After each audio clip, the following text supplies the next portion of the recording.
This Winter, a Heartstopper Novella by award-winning author Alice Oseman. Time to pretend we're a perfect family.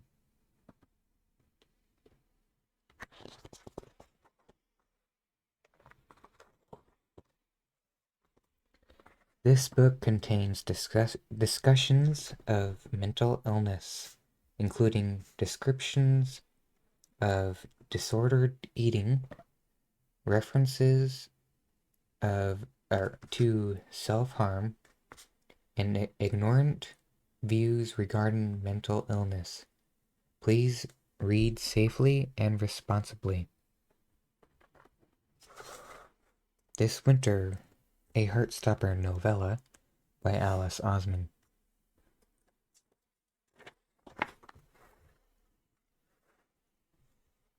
Books by Alice Oseman. Solitaire, Radio Silence, I Was Born for This, Loveless, winner of the YA Book Prize 2021. Novellas by Alice Oseman. Nick and Charlie, This Winter. And graphic novels by Alice Oseman.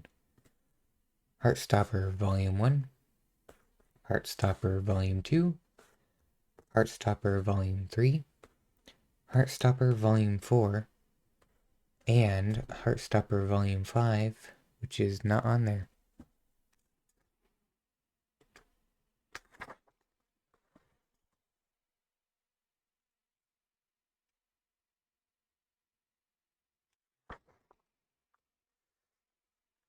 It is evident by this, added Jane, that he comes back no more this winter. Pride and Prejudice, Jane Austen. Victoria Annabel Spring, age 16.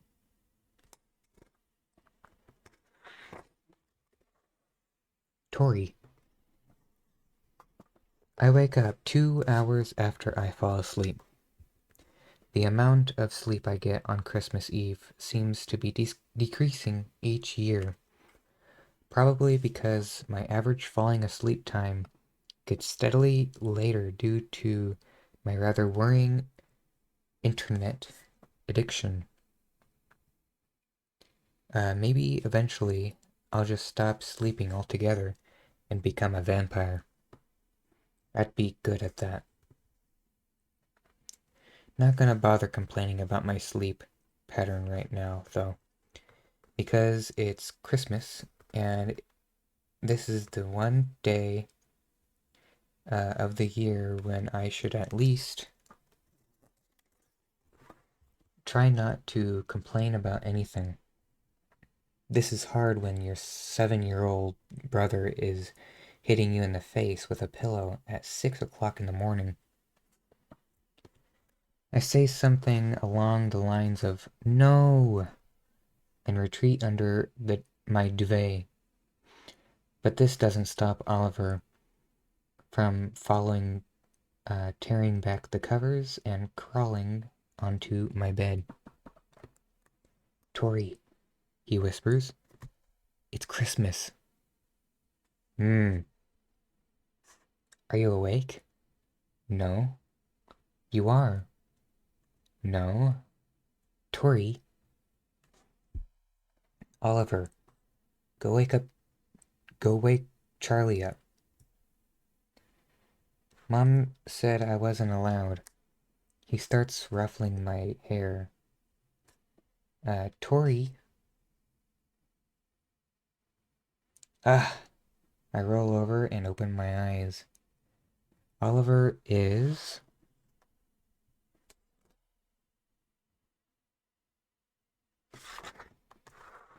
completely under the covers, looking at me, wriggling with excitement. His hair sticking up on end like a dandelion. Charlie and I have discussed at length how it's possible for Oliver to be related to us. Charlie and I have discussed at length how it's possible for Oliver to be related to us, since he's the literal embodiment of joy and we're both miserable fucks. We concluded that he must have got all the happy genes. Oliver has a Christmas card in his hands. Why do you have a... He opens the card and disgustingly cheerful version of... And a disgustingly cheerful version of "We Wish You a Merry Christmas" begins to play right in my ear. I groan and shove Oliver off the bed with one hand.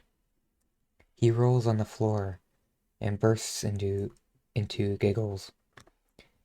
"So annoying," I mutter, before sitting up and turning on my bedside lamp, resulting in a shriek of "Yay" from Oliver.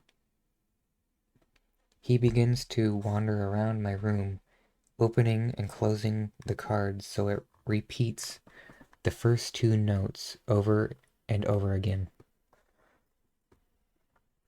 Christmas is okay at our house. It's chilled, quiet. Dad calls it a spring Christmas, which he thinks is hilarious. We open presents when we wake up, then family come over for Christmas dinner and stay until late. And that's it. I play video games with my brothers and cousins. Dad always gets drunk. My Spanish grandfather, Dad's dad, has an argument with my English grandfather, Mom's dad. Truly wonderful stuff. But it's not exactly a normal Christmas day this year. My 15-year-old brother, Charlie, has an eating disorder, anorexia. He's had it for a long time, but it's been particularly bad these past few months, and the stress of it caused him to have a self-harm relapse too back in October. He lived away from home for a few weeks at a psychiatric ward that specifically cares for teenagers who have eating disorders, and it's definitely helped. But it's still been rough. Obviously, I don't really think there was a reason he got so ill. That stuff just happens, like diseases or cancer. So it's not his fault.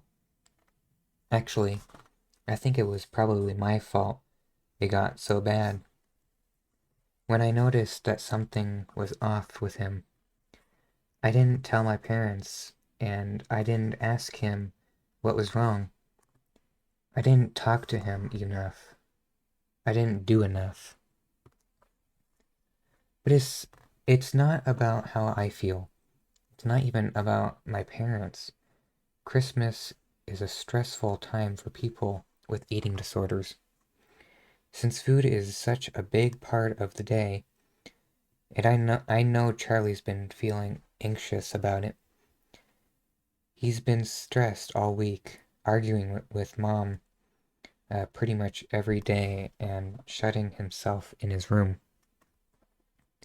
So today is about supporting Charlie.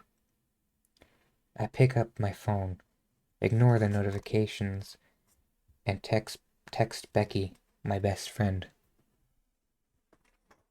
Victoria Spring at 6:16. Happy Christmas. Be thankful you don't have siblings. I am tired. Oliver threw a pillow at me. Enjoy sleep. Bye. Mom and Dad said we can't wake them up until at least 7:30. It's 6:17 now. I get up and open my curtains to find the world still dark. Tinged yellow from the street lamps. I fall back into bed and put the radio on. It's playing a quiet hymn. For once. Hymn. Anyway. Instead of All I Want for Christmas Is You.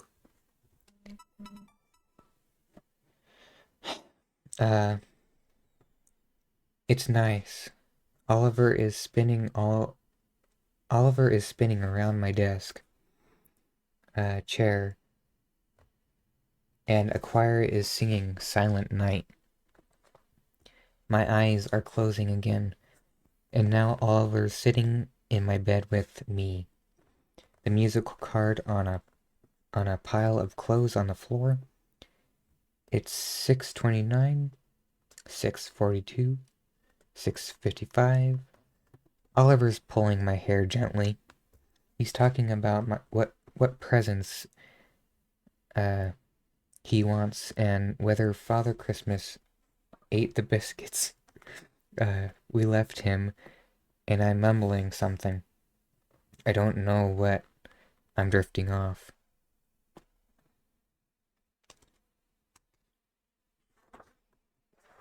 And then my bedroom door opens again. Victoria? I wake up for the 10th time. It's Charlie, just visible in the dim light, standing at the door in a navy Adidas sweatshirt and checked pajama bottoms. He looks tired, but he's smiling. You okay? No, I say. I'm having an out-of-body experience. I'm just my ghost. I'm just my ghost. Charlie snorts and enters my room. I turn to Oliver, who has fallen asleep against my shoulder, and give him a little nudge with my elbow. He snaps awake and sees Charlie. Charlie's here! He yells and charges from the bed towards him, slamming into Charlie's leg and almost causing him to fall over. Charlie laughs and picks up Oliver up like he's a baby, which he does at least once a day, causing him to giggle. Wow, you're very awake. Wow, you're very awake, aren't you?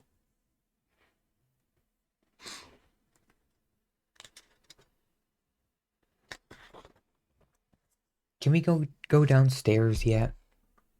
Charlie carries Oliver towards my bed. Nope. Mom said 7:30. Ah! Oliver wiggles in Charlie's arms and drops down next to me, immediately snuggling under the covers, and then Charlie sits down next to him against the headboard. Ugh. Younger brothers are annoying, I say, but I'm sort of grinning too. I curl up under the duvet. Couldn't you stay in your own beds? Just doing our job, Charlie smiles. Are you listening to Radio 4? What's with the church music? I don't think I can deal with Maria Carey at this time of the morning. Maria Carey.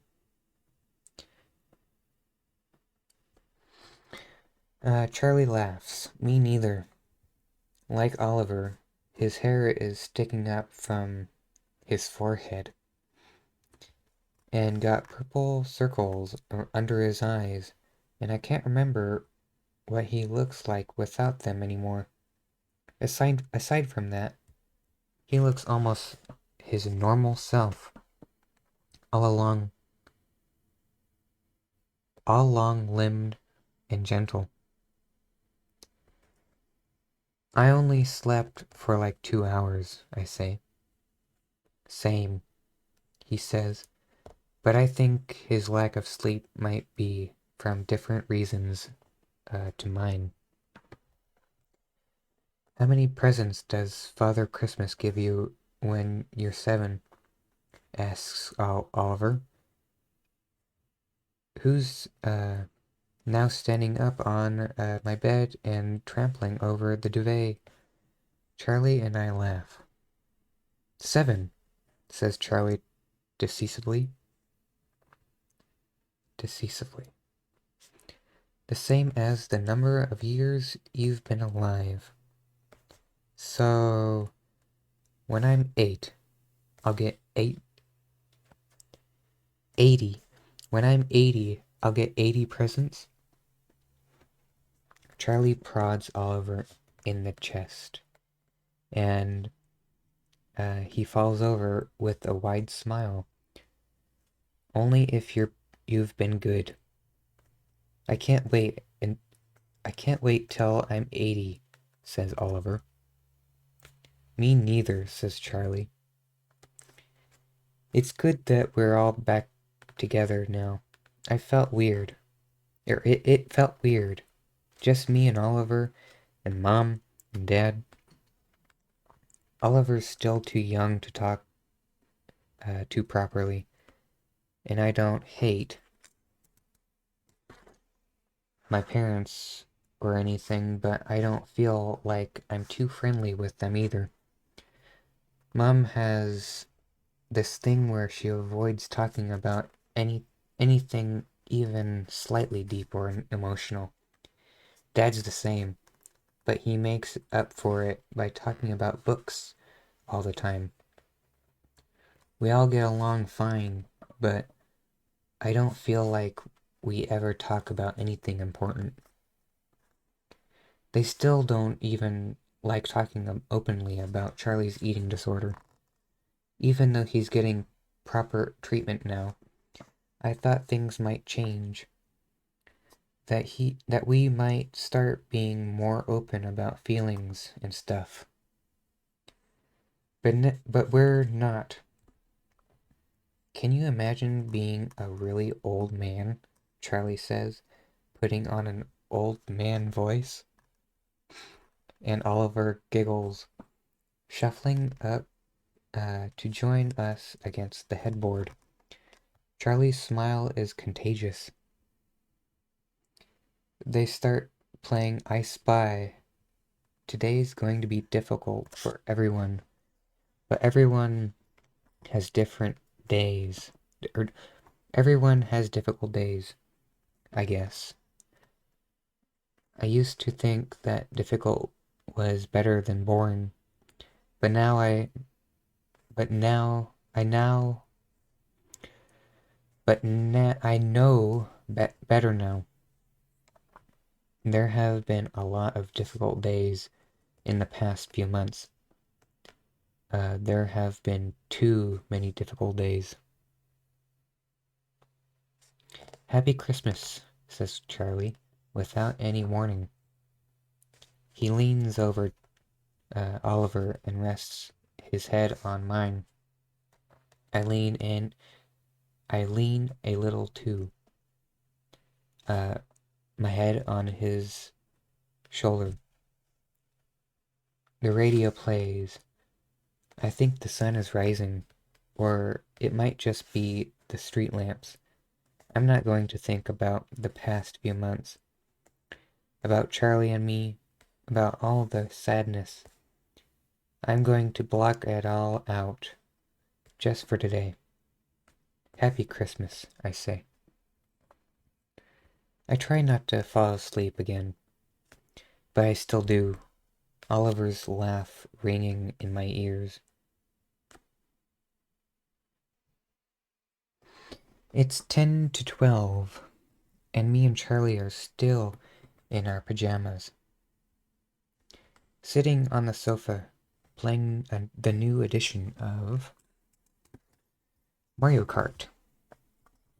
It was a present for Oliver, but he's busy with the very large amount of toy tractors that people gave him.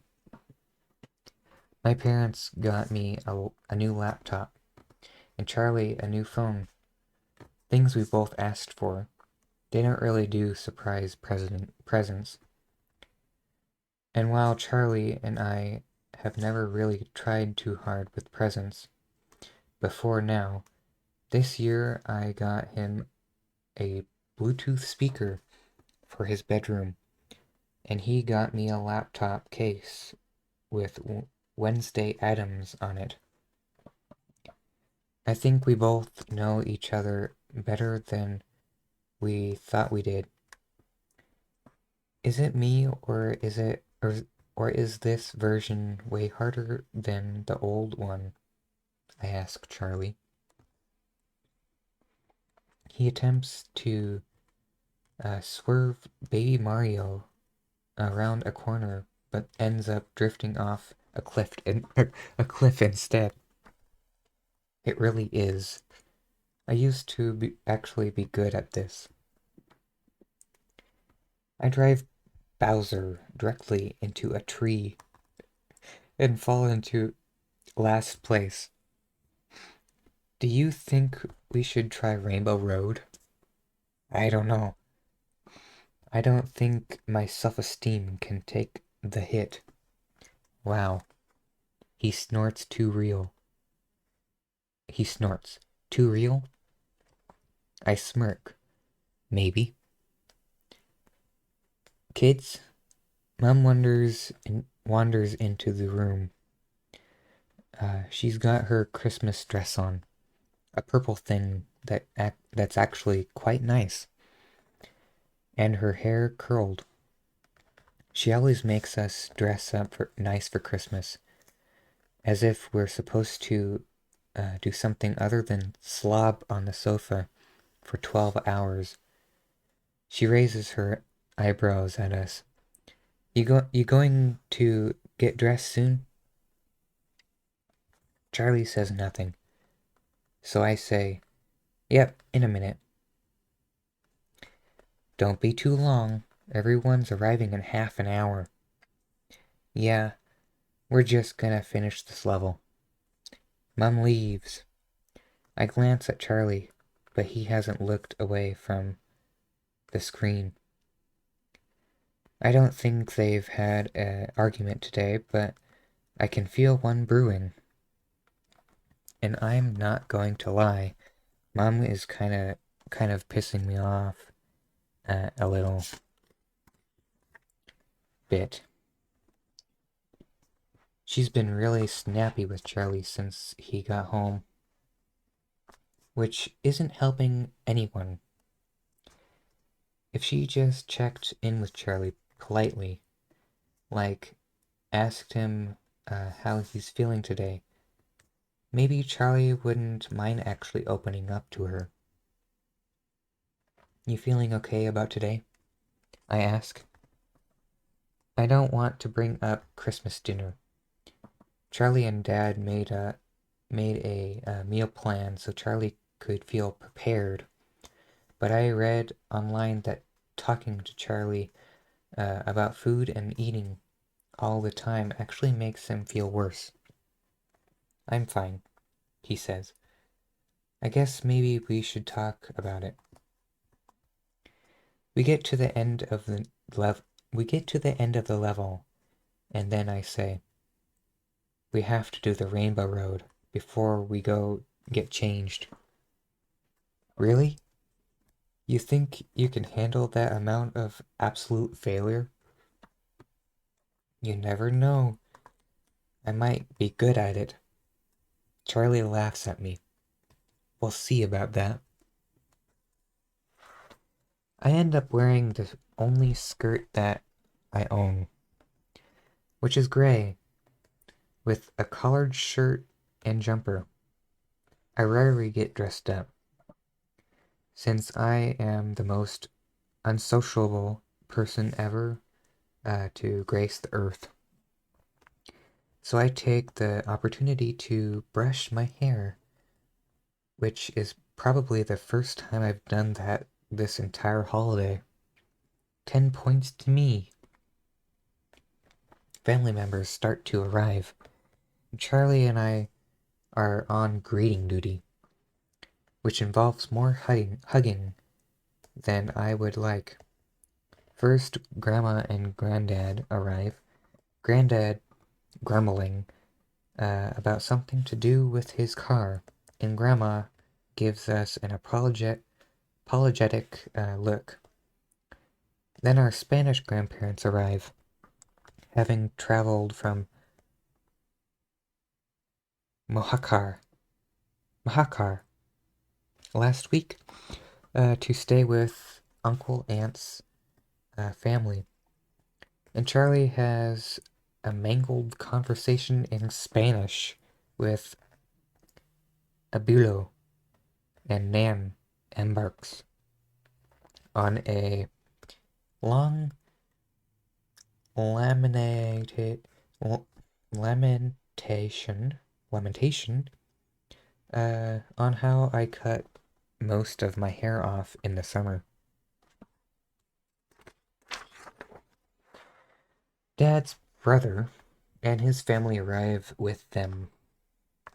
Uncle Aunt and Aunt Jules and our three cousins, Clara, a 20-year-old veterinary student, Esther, who's my age, and Rosanna, a 12-year-old who never seems to stop talking.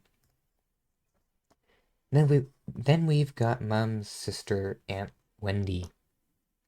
Several older relatives that I'm still not sure how exactly we're related. Dad's sister, Sophia, and her husband, Omar, and their new baby boy. The house is pretty full.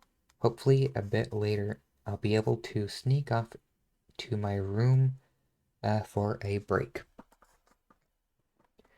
We don't see our cousins more than a few times a year, but it has become clear to me over recent years that they are very much unlike Charlie and me, mainly because they seem determined to be friendly and fun all the time. Charlie, darling, says Clara from across the kids' table once Christmas dinner is fully underway. Clara looks excellent in whatever she wears and has been allowed to attend Christmas Day in jeans, which annoys me quite a lot. She points a fork at Charlie, who's on my left. You need to tell us all about your new boyfriend. Esther perks up at this. Esther perks up at this, staring at Charlie, though through her glasses.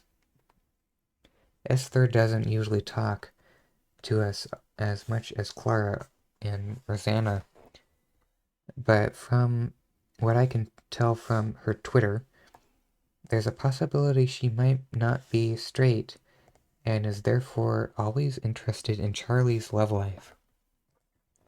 What with him being the only openly gay person in our entire family. Charlie shuffles in his chair. He's wearing black jeans and still the navy Adidas sweatshirt, which I suddenly realize belongs to Nick. I think he chose his outfit purposefully to annoy Mom. Clara takes a decisive mouthful of potato. What's his name? What's his name? Okay. Nick. There's a bit of hesitation in his voice. He probably didn't expect an inquisition on top of his other issues with dinner. How long have you been going out? 8 months? Oh, not exactly new, then, Clara laughs.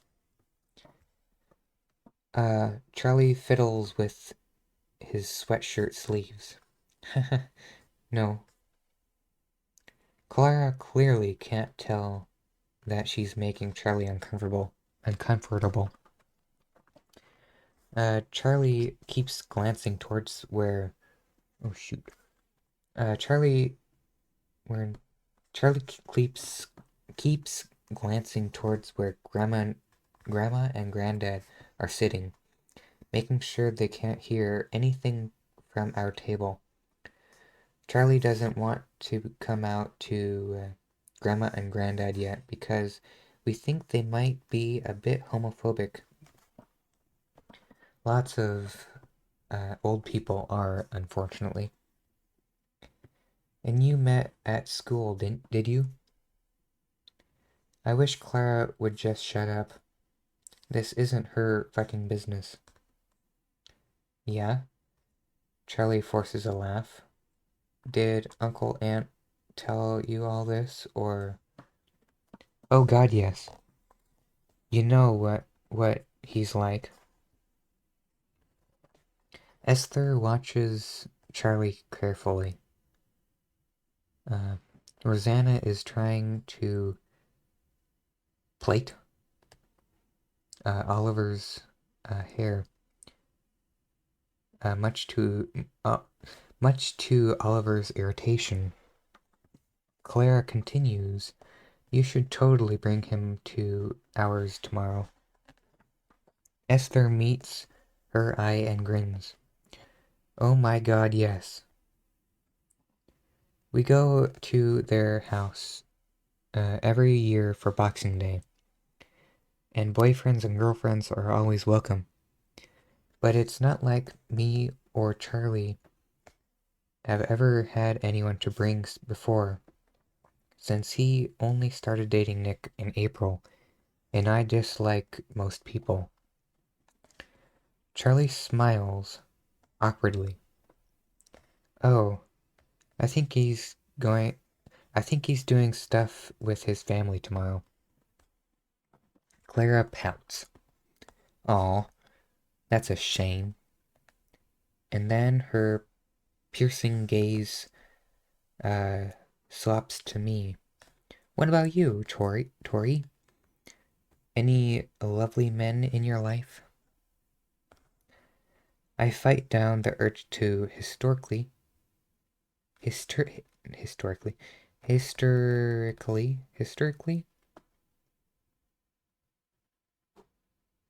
laugh. Hysterically. Whatever. Uh, no. Haha, no.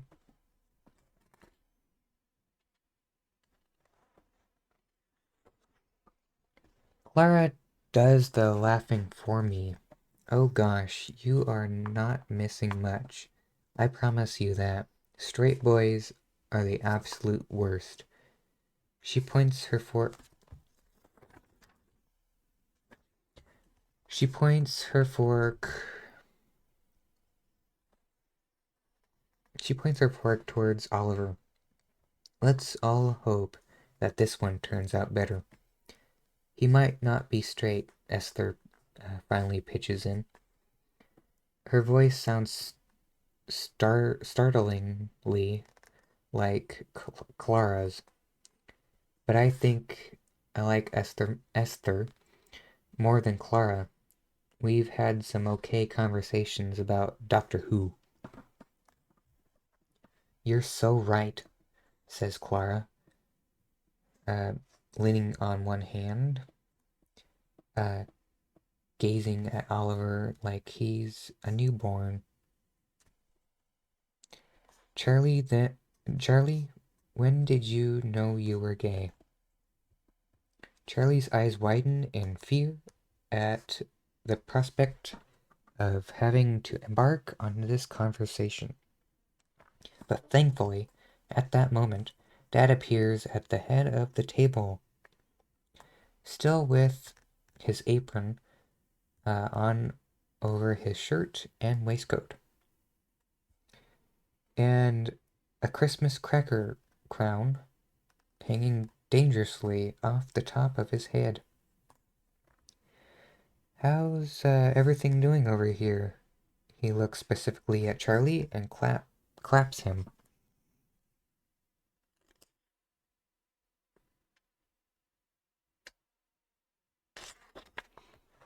on the shoulder. Everyone doing okay? For the first time, I have to look at Charlie's plate. Uh, he does appear to have eaten some of it, which is a very good sign, since Charlie didn't even like roast dinner that much before his eating disorder. But while it's good that Dad's checking in, he's also drawing everyone's attention to Charlie, which is pretty much the last thing Charlie wants. We're fine, I say quickly. Dad meets my eyes and gives me a little nod. Alrighty, let me know if you need any more to drink. He wanders back to the table. Charlie turns to me and says quietly, He's so pestery. He's so pestery. I don't really want to say it, but I do anyway. I think he might just be worried. Charlie rolls his eyes. Can I just have a normal? But his voice dies away and he goes back to staring at his plate. He doesn't say much more after the whole meal. Which means that I have to suffer through a horrific question and answer session from Rosanna about all my school friends, all of my school friends, and then Esther wants to update on an update on what TV shows I watch, and then Clara gets started on the whole "so what are you thinking about for university" thing, to which my answer is simply, I'm not. Charlie keeps talking out his phone and texting under the table, which kind of starts to piss me off. Charlie keeps talking out his phone and texting under the table, which kind of starts to piss me off, but I don't really want to annoy him, as everyone else in his family is doing that already. I managed to escape the cousin trio after dinner and sit quietly on the sofa. So I checked my phone. So I checked my own phone. Becky Allen.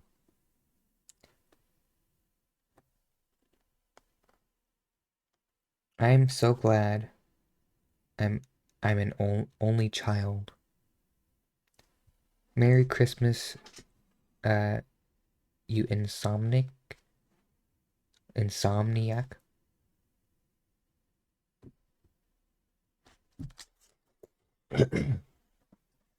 Love you. Uh, Dad got me the new Call of Duty. See you in my next life. I'm so drunk already. Can your family adopt me? Mum is dancing on the chair. Save Becky.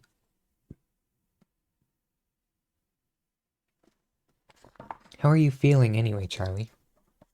Uncle Ant's voice snaps at my attention away from my phone.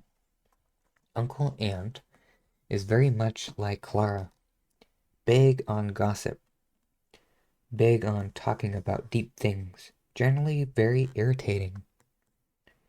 He's sitting on a chair on the other side of the room, facing Charlie, who's next to me on the sofa. Uh, Charlie's eyes widen as he searches for something to say. I'm doing okay, thanks. It's so nice that you could come back for Christmas. Can't imagine what Christmas must be like in a place like that. Noticeable tension draws up around us. The grandparents are luckily uh, all having a separate conversation on the other sofa. And Mom and Dad are absent from the room. But Uncle Aunt and Aunt Jules, all our cousins and various miscellaneous relatives now have their full attention on Charlie. Charlie's hands curl into fists. Well, it all got uh, decorated for Christmas, uh, he says. Uh, and all, and I, gosh, and a lot of it was really helpful. I hate the way people react when they learn Charlie spent a few weeks as an inpatient, as if it's the most horrific thing they've ever heard. It's because it automatically makes them think mental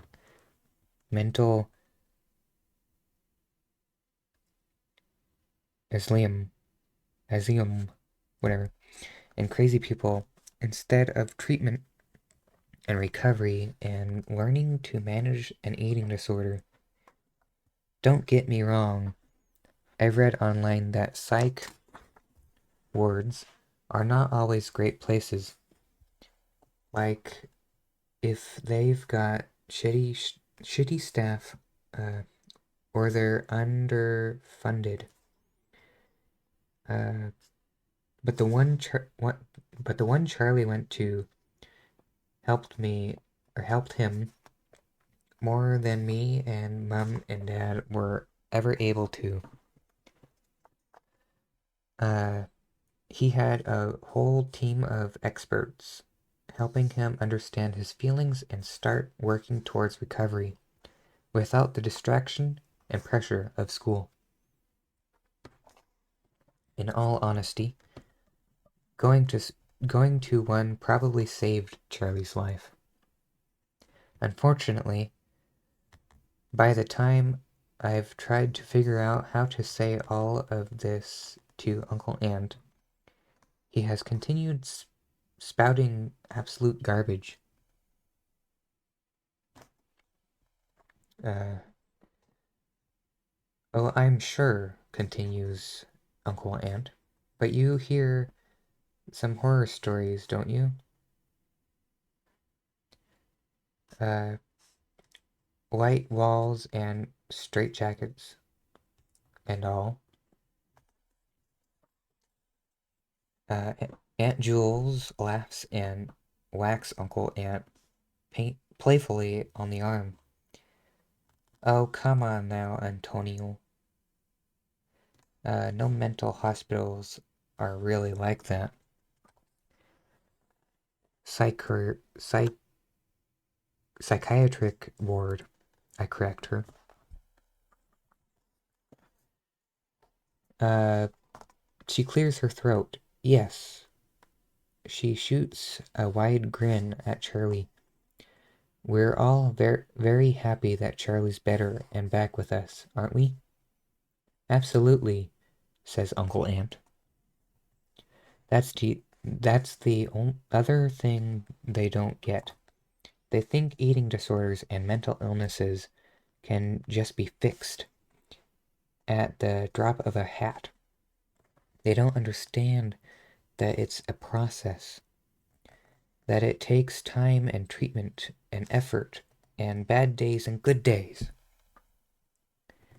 Thanks, says Charlie, but he looks like he's about to throw up. And how are you, Tori? Asks Aunt Jules.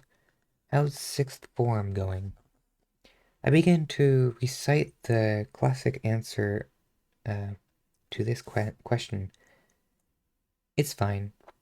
It's a lot harder than GCSEs. It's nice not to have to do PE anymore. And as I do, Charlie gets up and leaves the room. I excuse myself and follow him at my earliest opportunity, trying not to hate Aunt and Jules as much as I actually do. It baffles me sometimes that people can just say stuff like that people can just have no idea about things. I wander down the hallway and go to enter the kitchen, but stop when I see Charlie and Mom inside, standing in front of each other as if they're having a sort of face-off. Do you want us to talk about it, or do you not want us to talk about it? You're being very immature, Charlie. How am I being immature? You're acting like a baby who just wants everyone's attention all the time. I don't want people's attention. That's the problem. Mom rips her washing up gloves off her hands. Look, everyone's aware that this is a difficult Christmas.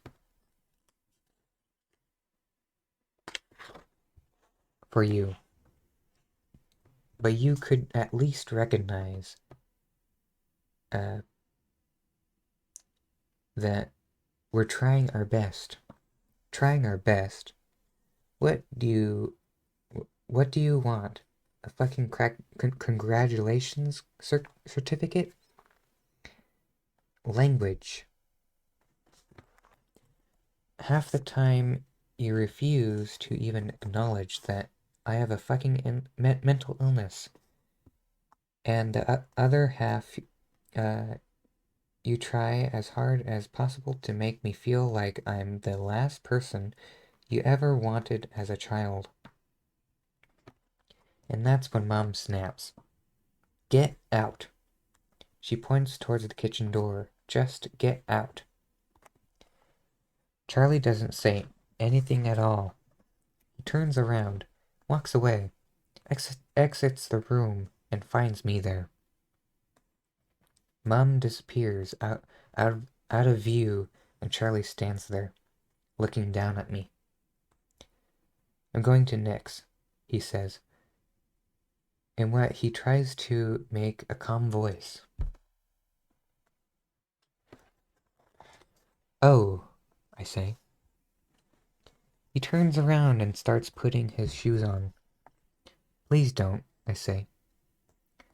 I can't. He stands back up.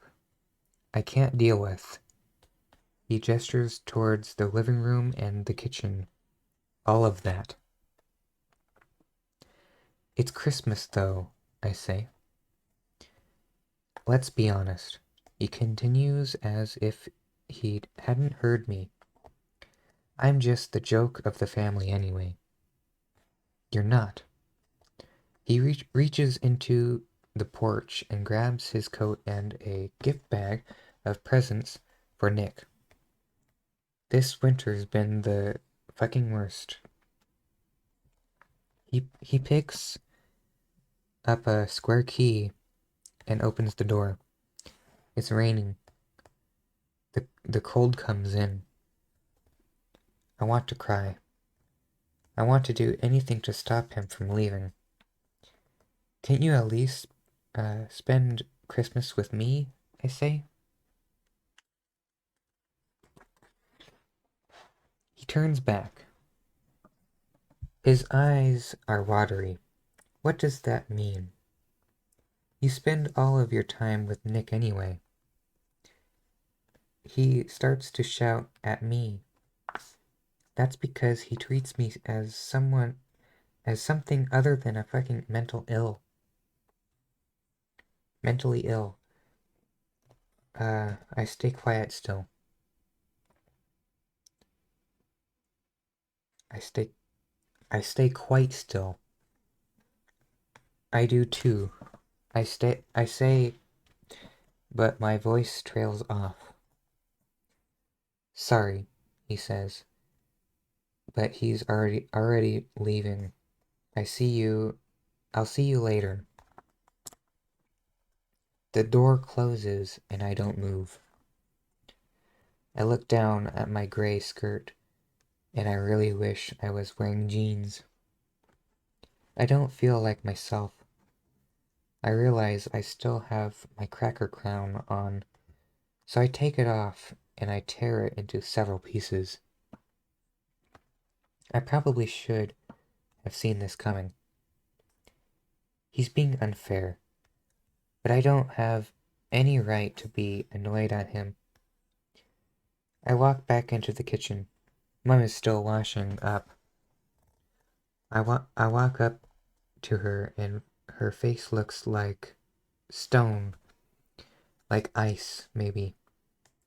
There's a pause, and then she says, You know, I am trying my best.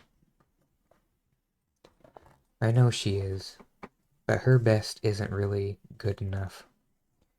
And it shouldn't be about how she feels anyway. I walk out of the kitchen and sit on the stairs. Oliver runs past me with one of his new tractors. I go into the porch and open the door to see whether Charlie is just sitting on the curb at the end of our driveway. But he isn't.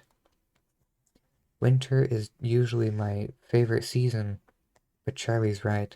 This winter has been the worst. I sit down on in the porch, my feet sticking out of the door frame. There are some fairly, uh, fairy. There are some fairy lights outside someone's house across the road. But the more I look at them, the dimmer they seem to get. It doesn't feel like Christmas. I think I'm trying my best too. I sit with him at every mealtime. I ask him how he is every day, and sometimes he tells me. I started being his friend as well as his sister. Not that that matters. I don't matter. He matters. A car drives past. It's getting sort of dark now. Dark and cold and rainy. I think about how nice that is, and then I laugh to myself. Since when did they become my favorite things?